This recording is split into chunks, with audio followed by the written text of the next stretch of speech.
Hi, everybody. Thank you for joining in and thank you for being so patient and, joining us, even though it's a little bit later on a beautiful Saturday afternoon. I'm really, really excited to be doing this because I've always been part of the public and I learned so many useful things along the years. And I always wanted to share some of the things that I um, used in class and were successful.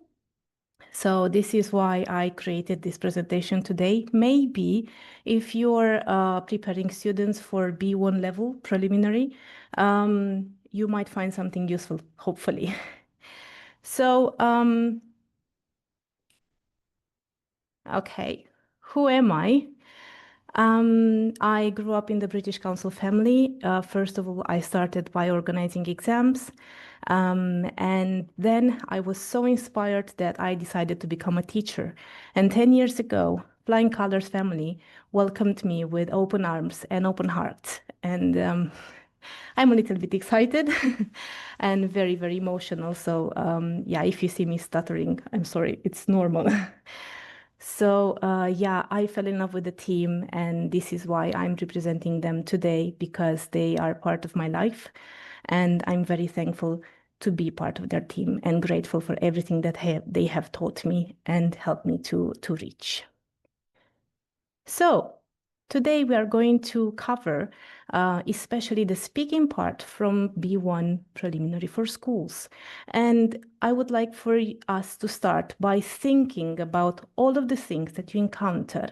And more exactly, I would love if you had the possibility right now for a few seconds to think about one recurring problem that you encounter while you're teaching speaking. It can be anything. Maybe some of the students can't find the possibility of relating the tasks to the real life purpose. Maybe they find the third part where they have to negotiate, to discuss with their partner, a little bit weird. I don't know that person. What am I going to ask them? Why do I have to socialize with them? So, whatever you find, that is one thing that you encounter in the classroom and you don't really know all the time how to tackle, or you find it difficult, just write it down. I'm going to try to answer some of these issues. So don't tell me now, just write it down. And if I haven't provided an answer by the end of this session, please let me know. I'm going to have special time for that at the end. Right, so I said speaking for B1. Before we start, you do remember there are these four parts, the big parts. The first part is the interview, where the student talks to the examiner, more exactly the interlocutor, and the assessor is writing everything down. Then they have to describe a picture, which is always very weird for them, right? Because they don't know exactly how long that minute should be. Sometimes it feels like an eternity for them. So this is another issue that you could write down about them. In part 3, they have to discuss and they have to negotiate about something to find to find a conclusion. They don't always have to agree. And the fourth part is again an interview, a conversation between the students and the examiner. And sometimes the last question is actually another discussion between the two candidates, or the three in some situations, very rare situations. All right, let's take them one by one. So I told you that during these 10 years as a teacher, I used these techniques and they were successful. One of them is I try to make them imagine that they are on camp or they are on holiday and they meet someone. What's the first thing that you do when you meet someone? You want to find out their name, right? Their age, if you have something in common. So these are actually the same topics that you're going to get the questions from. Do you like music? What kind of music do you listen to? Do you listen to music? Do you like movies? Really? Have you got Netflix? What's your favorite TV series? And so on. Now, this is the moment when I usually maybe give them some of the topics on the board and ask them to brainstorm, to write down their own questions. What are you eager to find out in order to befriend someone you have absolutely no idea who they are, where do they come from? But they seem cool, right? So you want to find out more. So I do this, and then I put them into pairs or groups, depending on how big the class is. They have to find these questions, they have to ask these questions, and they go around to all of their other colleagues and they have to answer these questions. So it's a little bit like Find Someone Who, but a bit more customized. It's about their questions nowadays, not something else. In the end, I write down these 3 questions, the one from the conclusion, on the board, because after they interview most of their colleagues, they should tell me what was the most unusual or maybe the most unexpected answer. Maybe they found out something new about their colleagues. And why not? What was the most common or the boring answer that they found? Or I don't know, something else. You can give it a twist. You can ask whatever you want, but they will find a reason to do it. And at the same time, they will find the real life connection, which is always very helpful because remember, one of the problems that they get is it's synthetic. Why do I have to do it? It feels odd. So if they find the real life connection, it might feel a little easier for them in the real exam. Another thing that I do to prepare them for this part of the interview is actually 3 things. So one of my colleagues, Carmen, who is amazing with her students, came up with the idea of taking some of the extra questions that we have in the exam books. For example, I really love these ones from Collins. All of my students have one because we use them to prepare the exams. But I guess every other publishing house has at least one possibility, one option in terms of preparing for the exams. But these ones are some of my favorites because at the end of the book, you've got extra questions depending on the topic. So here, I don't know if you can see, you've got for accommodation, for books and films, celebrations, clothes, family and friends, pretty much subjects that we usually have units on. So for example, when we talk about food, you've got an entire section with questions about food that you might encounter in the interview area. And remember, these are extra questions, so you don't waste them in the actual exam part when you are preparing the exam and they have to do their homework. I usually put these out. Either I write them on a piece of paper, cut every question, and they have to draw, and they will go and in pairs or in groups, they have to ask and answer these questions. Remember, each of them will have a different question, which is really cool because they get to ask the other colleagues or they have to answer it. Or another thing that I usually do, this helps them quite a lot because it's the part of generating interest at the first part of the session. And it's also very useful because I prepare them for this throughout the year, is I write in my presentation or just write it on the board 2 questions that are related to the topic of the day. So if we are going to talk about clothes, I'm going to look in the stack of questions with clothes and I'm going to ask them 2 questions, pair them up. They have to tell their partner the answer to those questions. And then guess what? I either ask some of them selectively, or if the class is quite small, which doesn't always happen, I'm going to ask, for example, Andrei and Maria. Andrei, what did Maria answer? This question, Maria, what do you remember about Andrei? So this is a way of testing the fact that they were actually paying attention to their colleagues also. And the other one, the last one that I didn't put here, would be why not create a game like a bamboozle or a word wall with all of the questions from that category, and they have to just choose one of them randomly, and you've got the gamification area also. Right. We'll go to the second part, the long turn, which a lot of our students kind of dread because they don't know exactly how long is that minute. It always feels like 1 year, right? They always complain about this. Teacher, I'm not sure if I covered everything. I'm not sure. It seems so long. So I've got three activities that I do here. One of them is asking them to think about their favorite celebrity. It used to be someone famous like an actor or a musician, but nowadays they're influencers. So because they're influencers, they might live here next to us. We can actually see them on the streets. They are much more reachable. So imagine you see your favorite influencer doing something funny on the street. What's the first thing that you do? And you don't have any internet connection. You only have your phone. Are you going to call your your best friend? Are you going to tell them anything and everything of what happened?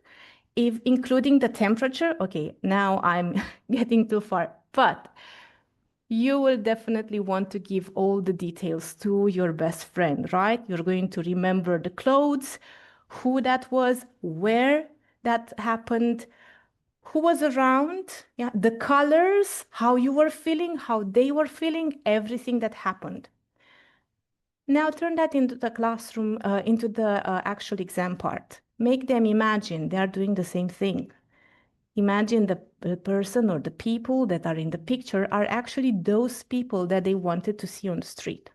Or it doesn't have to be people. It can be a car that they like, or it can be a phone, or it can be a character.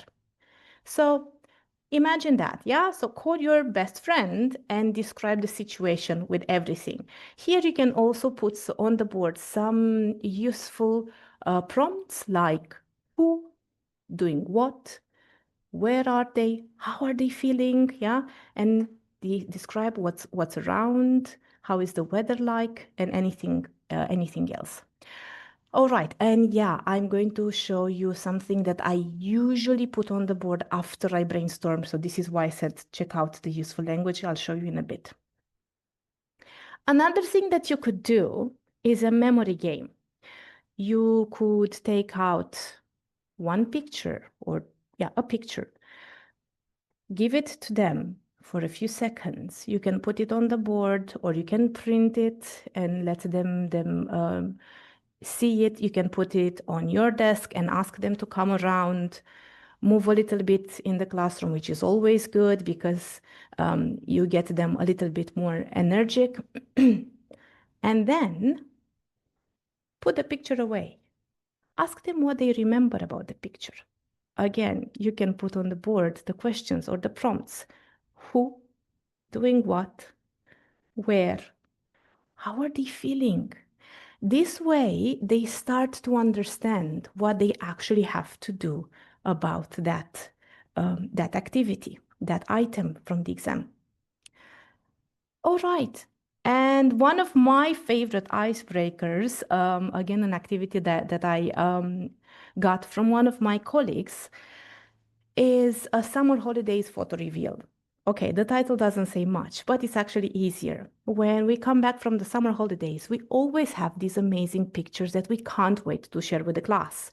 But before they share it with the class, I'm going to ask them to send them either to me if we have a WhatsApp group, or maybe we can make a space where we can actually put them, or even just on their phones, put the phone on my desk, all of the phones at the same time. Maybe they don't know each other's phones. And what do they have to do? They shouldn't be in the pictures, so don't make it easy for us. The others have to speculate, so they have to use the language from this part of the exam. What do you think is happening in this picture? Where is it? Who took the picture? Why did they take the picture? What does it mean for them? Yeah, so they have to use all of the modal verbs and they have to use to say, oh, I see there are trees behind. I think it's the beach because I can see the sea, or who knows, anything else. And as I was telling you before, I always try to brainstorm with them some language that might help them. If they are in a rut, they're stuck and they can't think about it, I might help them with a little bit, with a few of them on the board. This helps them practice, even though some of them might feel odd in the beginning. The fact that they see them on the board helps them feel reassured, so they don't have to think too much about it. And I also tell them exactly what I'm expecting from them. So if they start by saying, in the picture I can see, or I can tell them, I want them to describe me the picture and tell me like I was painting the picture. They might be using language like at the bottom or at the top or on the left, or you know exactly what I'm talking about because you're definitely preparing students for exams. You know what it is. But the speculating language, I feel that is a part where I always have to go more in depth with them because they're not used to speculate about pictures. So I would definitely enhance this one on the board. And yeah, encourage them to use them as much as possible. All right, part 3. Now, in part 3, most of my students say, again, teacher is weird, especially in the last few years when they have absolutely no idea who their partner is going to be. That's because when you discuss or you negotiate a certain situation, you don't do that with someone that you just met. It feels odd, right? So practicing might help you a little bit. This is why it helps doing that in class as much as possible. And I again try to draw the real life connection because they tend to find it easier when they can relate to something that is actually happening to them. So we brainstorm some situations when they had to choose, when they had more options. Like, for example, you buy a new phone. What phone are you going to buy? I don't know about you, but for me, it's quite difficult nowadays to change my phone because there are so many options. And you always have that debate. Is it going to be an iOS or is it going to be an Android? Sorry. Or is it going to be something else? Are you going to go for a Huawei? Do you need Google on your phone? And so on. Can you have other choices? And why? What do I need? And you have a list of pros and cons. So that would be about the new phone. But again, I noticed in my teen groups that there is a serious conversation when they have to go out. I mean, you see them debating the name of the fast food restaurant they want to go to like it was the end of the world for them. And they start saying, these ones have more spicy food. Oh no, but the other ones have tastier food. Oh, these are cheaper. The other ones are more expensive. And that's exactly what you want them to do. So this is why you could ask them either to brainstorm some of these, or you could write them on the board. And you could actually make it, you can choose the topic of the day. Again, if you're talking about food, you can go with this one.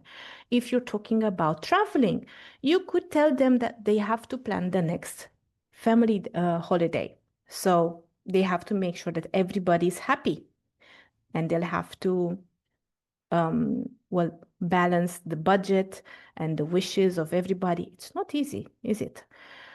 All right, good. And some other ideas. I think the funniest one for them is always you win the lottery. What are you doing next? What are you buying? Which always seems to make them have a lot of fun. All right. So, of course, after you brainstorm these, you can ask them to find pros and cons, put them into pairs, and actually discuss them. Or you can also give them useful language, especially the fillers. Now, a lot of them have issues with answering, giving immediate answers. They need a little bit of time to think about them. Also making suggestions, but I think some of the most difficult things are just to talk to each other. So one of the things that I do is when we do this for the first time, I try to engage them physically. So maybe if they are sitting next to each other, the first thing that I'm going to ask them is to turn and face their colleagues. That's the first cue that they should do. Because I see a lot of the students that keep talking to me when we are simulating the exam session, and they should be talking to their colleague, right? So if you're talking to me, I'm just listening to you instead of talking to your colleague. How are you expecting them to communicate with you back? What kind of connection is there? So the first thing that they can do is just turn around. Hi, I can see you. And then I'm not here anymore as an examiner or as a teacher. I'm not there. It's only between you guys. So yeah, make sure that you have your useful language around. You can print it, put it on a board, put it on a wall, anywhere where you would like. Just make sure that they are easy to be spotted and easy to be used by them. All right, so we got the brainstorm part. We got some ideas. Let's use it. Let's put it into motion. And an activity that you can do is speed dating. But they are not actually going to date. They're actually going to do the activity. So what you could do is think about these brainstorm situations, write them on a piece of paper, each situation, a piece of paper, different piece of paper, put them on the tables or on the tables. They should have different tables. If your tables can move, you can move them around to make an arrangement like this one in the picture. And also the chairs. And they will be facing exactly like in a speed dating situation. Now, each of them will have a different situation, just like in the exam. And make sure that when you do that, you also write the question clearly because they will change places. So in my example here, 1 and 5 are paired together. They get one exam item that they brainstormed a few minutes ago. 2 and 6, another one. 3 and 7, 4 and 8 are in a pair. All right, I'll give them 2 minutes to do the activity, just like at the exam. After 2 minutes, I'm going to ring the alarm. You can put a jingle on, or you can just use your phone and make a sound. And they have to move. For example, 1 has to move in the place of 2. 2 goes in third place. 4 goes in 5th place. But no, sorry, 4 goes here instead of 8. And they also have to move to the left. So a group will move on one way and the other one will move the other way around, because if they sit, they will have the same subject. They will have the same question, and you want them to do different things. In the end, they should go through all of the situations that you brainstormed.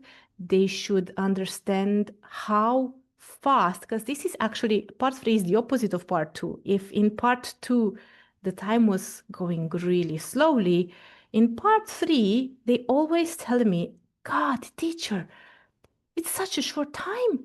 I don't have enough time to finish to reach the conclusion. So if you do this, they will get that feeling, efficiency feeling.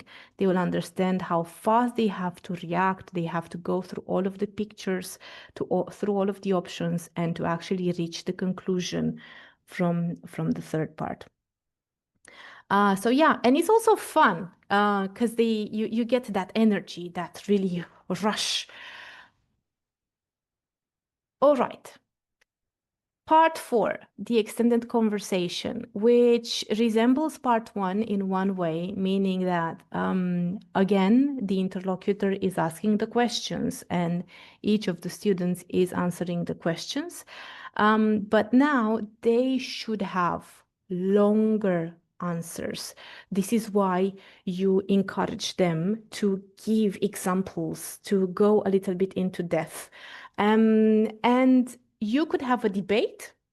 You could divide them into groups and give them some possible questions, and they have to find answers to them depending on the situation, if they are pro or con. And you could do it randomly, like you could say 1, 2, 1, 2, 1, 2. And even though they are maybe naturally they would be con, so it would be something like homework should be banned. Maybe someone doesn't agree with that. Maybe they think they should get even more homework. I doubt there is a student saying that, but though, even so, encourage them to try to find reasons why they should support their cause. Yeah. So even though they might not like it, try to find reasons to support your pro list or your con list. That's also encouraging them to see different sides, different opinions, to go further, not just stick with their usual pattern. Another thing that I do here is I brainstorm characters with them. Famous people, people that they actually keep up with. They could be influencers, they could be political figures, they could be anything. Just imagine Elmo or Mickey Mouse as one of the possible characters popping up on your board. And what they have to do next? Well, again, you can go to the possible questions that you might have at the exam. Write them on on pieces of paper, put them in a bowl, and ask them to draw them. But there's the twist. They also have to draw a possible character they just brainstormed, because they will become that character and they have to be in character the whole time. So while they are in character, they have to answer a question like, what's your favorite food now? And what was your favorite food when you were a child? And imagine someone that they definitely know quite a lot. It could be Romanian, it could be international, it could be anything. They could even make the voices. It's always very hilarious. They always love doing it. It's very interactive. It's different. And they get to practice extended conversations, extended answers. You get them to have fun and at the same time talk as much as possible. Now, these are a few tips, things that I gathered throughout the years. A very important thing is, even though they might be teenagers, because I imagine that most of the people that take this exam, B1 preliminary, are at least 11 years old. They go through a lot of changes and they are under a lot of pressure. And when they find a spot where they like to be, they find a friend, they don't really like to move around. Although it's very important for them to experience talking to someone else in class, especially during these sessions. So encourage them to change partners. Don't do it in a rough way. Be kind to them, because they might not have the easiest of times. You don't know the pressure that they are under. You are also under a lot of pressure, definitely. But you can explain to them that at the exam, you don't really know who you're going to encounter. So the fact that you get this practice is going to prepare you. It takes you out of your comfort zone and it gives you a little bit of magic. So when you're encountering that, you might be you might find it easier to manage your emotions and your stress and the awkwardness of the situation, because it might feel awkward for some of them. So yeah, I can't stress this enough. Rotate partners. It's done wonders for my students, especially the ones that feel anxious and are incredibly shy, because in class, I'm always there to support them and to connect with them and to make them feel comfortable. But at the exam, I won't be able to do the same thing. And it's going to help them here if I'm doing it right now. And when they go there, they're going to do their best without stressing about the awkward situation. Another thing that I recommend doing is try as much as possible to record a session, maybe in the first few times that you're doing the speaking. It's not going to be fun, and it's going to be most probably bad, but don't discourage yourself because it's only a test, and it's like test, teach, test. After you're doing more exercises and you get a chance to practice more, do it again towards the end of the year when you've got only a few classes left. Show it to them. Don't show the first one. Keep it for yourself, but show them how far they've come. Or if you want, show them bits and pieces, especially if you feel that they're not very confident. It's going to help them a lot realize, see exactly how much they progressed, how big of a jump they've made, and how fun, even though it wasn't always entertaining, how much it helped them to practice that language that you placed on the board, to actually use all of those, to the speed dating activities, and how are you feeling today? And what's your favorite food? And why are you going on holiday every single year in that location? I don't know, anything. All right. And my last tip is don't be afraid to gamify the class. As you probably know, um, students learn a lot when they are practicing. But it seems that our brain perceives learning and learns a lot faster when we are having fun because we are attaching a lovely feeling to it and we tend to remember it a lot more time afterwards. But at the same time, we don't feel the pressure. And we feel a lot of pressure, especially these days when we have to do more and be perfect and do a lot of things in order to just survive. So the second that you play a game, you don't feel that you have to be perfect. You just go along for the game. This is why in my classroom, I always have bamboozle, which is very good for brainstorming ideas, for teamwork, and it's never under the pressure of time. This is why I use a lot of word wall because it's fun. And again, they can work in groups or they can work alone.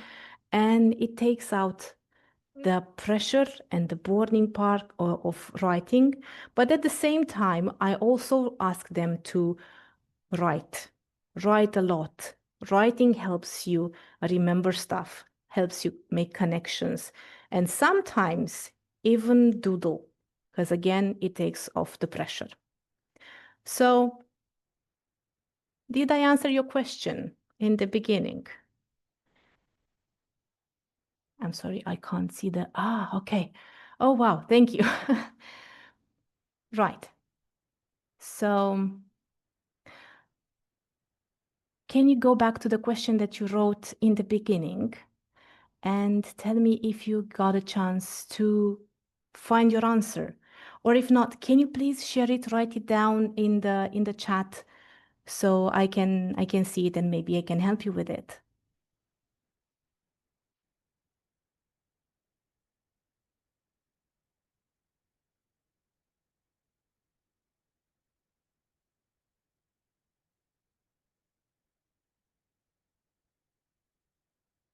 All right. Oh, yes. Students going off topic. I mean, all right. They do, and some of my students go a lot off topic. And I love them for sharing, sometimes oversharing. Uh, right. What I usually do is, I think in one of the presentations from yesterday, I loved that someone shared this. They love oversharing and they do go off topic, but at the same time, yes, even in writing, It's very important to make them feel seen. I mean, a big chunk of the learning part is being connected, and the fact that they share with me stuff, and sometimes it's very personal, even from teenagers, makes me feel like I'm part of their world. So I shouldn't waste that. So I listen to them a little bit, but I make sure that I tell them, you know what, let's come back to that a little bit later. Or, you know what, do you want to talk about it after the class? Because I'm here if you want to share a little bit more. And yes, it does happen quite a lot, especially in the social media era when their brain is as scattered as mine. We tend to scroll, so we get from subject to subject really, really fast, and their brain does the same thing with the exam tasks. And that's why I tend to make the tasks shorter, as short as possible, so it makes them feel that they can still be connected without being a hassle. So yeah, I validate their interventions. I listen to them, but very gently, at the same time, firmly. I say, okay, let's go back to class, and I promise I'll have time. And I always make sure that I have time, and I do talk to them afterwards, making sure that I listen to them. All right. Yeah.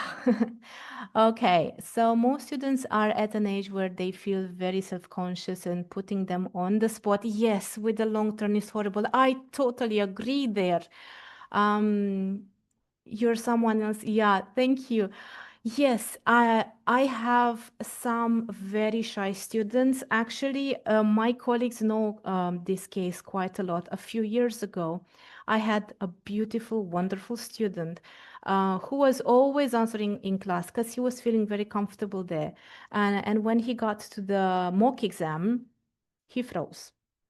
And when my colleagues told me about this, and I was like, "No, it's impossible. My student is always answering." But then I saw the recording because they had the inspiration to record the session. Um, and he was a different person, a totally different person. And I had a discussion with him afterwards, and I made sure that I understood the fact that he was very, very emotional. He was feeling it very intense. So one of the things that helped him was the rotation of partners, because I didn't do that before. I just let him in his own corner. He was feeling comfortable there. He was with his friend. And of course, he loved it. But at the exam, he was with someone else, someone he didn't know. And the awkwardness happened. But I wasn't there to help them. The safety net wasn't there anymore. And we also talked quite a lot. And guess what? This summer, he had the next exam and he passed with flying colors. He got a day. He got, I think, a maximum. I'm not sure if in speaking, but almost maximum in speaking. And I'm very proud of him. So he went a long way afterwards. I love that, Roxana. Thank you for that idea with the mock exams. Yes, my colleagues have had the same idea, and if it's possible for you, do it. Again, it exposes them to different people, different ways of answering, and it helps them feel the true nature of the exam. So because they are prepared for it, it's not going to be as hard for them anymore. I always tell my students before the exams, I try to put them step by step, to explain to them step by step what is happening, because when they know exactly what's happening, why that is happening, they are not feeling so anxious anymore. So when they go there, they can actually focus only on the language part, which is the reason why you're taking the exam. You're not taking the exam to see how well you're responding in an unusual situation or in a pressure situation. You're taking the exam to show that you've got a good level of English. All right. Any other things that I might have not answered? Anything else that you thought about and it wasn't covered here? Do you have any other ways of preparing students for this speaking part?